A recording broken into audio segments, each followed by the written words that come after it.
हमारी बातें आपकी यादें कार्यक्रम में निकिता पटोला का नमस्कार। मैं लेकर आई हूँ उत्तराखंड में पहली बार एक ऐसा मेगा धारावाहिक जिसमें हम परिचय कराएंगे ऐसी प्रतिभाओं से जिन्होंने अपनी लगन और अपनी मेहनत से उत्तराखंड का नाम रोशन किया है। तो आइए मिलते हैं हमारी आज की प्रतिभा से। हमारे कार्यक्रम हमारी बातें आपकी यादें। नमस्कार। नमस्कार। आपका बहुत बहुत स्वागत है कि आप हमारे कार्यक्रम हमारी बातें आपकी यादें में आए।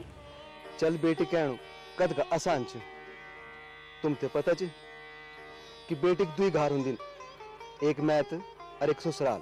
प्रीति जी, सबसे पहले हमारा सवाल कि आपका जन्म कब और कहाँ हुआ और मूलतः आप कहाँ से हैं? निकिता जी, मेरा जन्म दिल्ली के अंदर ही पटेल नगर में हुआ जी।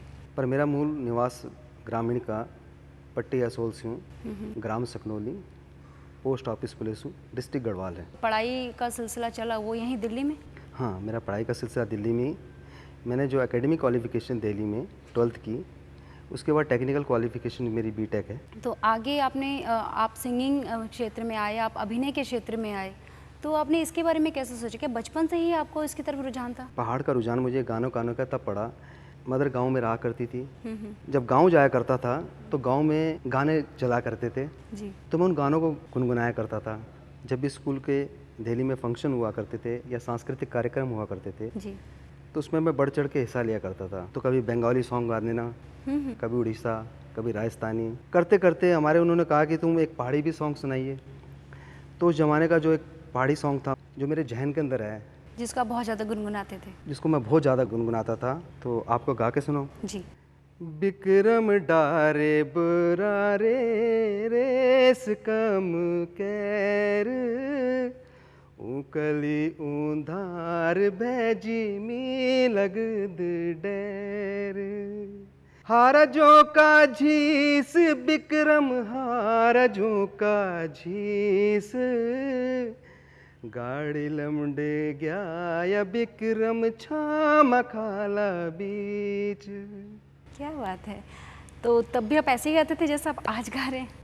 ये तो नहीं कह सकता कि पहले से ऐसे गाता था, पर ये था कि जैसे जैसे बड़ा होता गया गाने के अंदर परिपक्वता आती गई, तो आज एक कह सकता हूँ कि मैं गा सकता हूँ, अच्छा गा सकता हूँ, पर ये नहीं कह सकता कि मैं बहुत अच्छा सिंगर हूँ। वो तो वक्त के साथ हर इंसान सीखता ही रहता है और शायद ताहाँ उम्र सीखता ही रहता है। हाँ जी।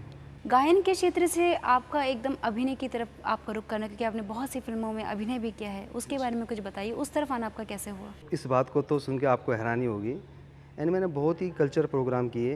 ये नहीं कि एक स्टेज के ऊपर गाने वाला, मेरे ख्याल से सबसे बड़ा एक श्रोतागण भी होता है, वो गाने गाने वाला भी होता है जी। अनुभव भी करता है, जो लोगों की नज़रों को देखता है। तो जब मैंने महेश प्रकाश जी जो डायरेक्टर थे, उनकी फर्स्ट फिल्म मंगतू बोलिया देखी थी, तो मैं फील्ड के अंदर अभिनय के क्षेत्र में इतना नहीं था, पर यह था कि थोड़ी बहुत अपने ब्लॉग की रामलीला के अंदर एक राम का पात्र खेल लिया करता था। तो जब मैंने उनकी फिल्म देखी, उसके अंदर मैंने बृजमोहन जी का भी, महेश प्रकाश जी का भी अभिनय को देखा, सुशीला रावत जी के अभिनय को भी देखा, तो एक मन में लगा कि मैं भी कुछ कर सकता हूँ। तो इस चीज़ को देख के समझ लो कि एक मन में प्रेरणा मिली, और वो प्रेरणा जगते जगते फिर मैं अभिनय के क्षेत्र में कूद गया। माफ कर दे बेटी, माफ कर दे बेटी। चला सारा पिताजी ना अरे हट जा, पकड़े बेटे, हट जा सारू। बिचार बाबू छो, बाबू दुश्मन तोड़े छो। गायन का जो आपने शुरुआत करी सन 1983-84 में, आपका पीक पॉइंट था। हाँ जी। और उस टाइम पे आपने बहुत ही अच्छे अच्छे गीत गाए। हमें बता दें हमारे दर्शकों को, टी सीरीज में उत्तराखंड का अब तक कोई गाना नहीं गाया गया था। आपका शायद सबसे पहला एल्बम था जो कि टी सीरीज से गाया गया था।